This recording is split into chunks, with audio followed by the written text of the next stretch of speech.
तीन फूलों के मिलन पर ही माहौल होता है खुशगवार, सिर्फ एक फूल ही नहीं करता रहूं।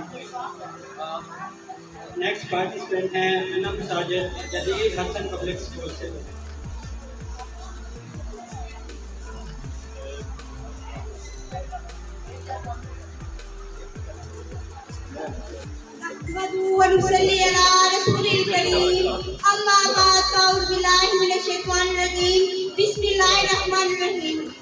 प्रिंसिपल साहब, मौजूद उस्तादा, मेरे वतन के महकते फूलों, अस्सलाम वालेकुम व रहमतुल्लाहि व बरकातहू।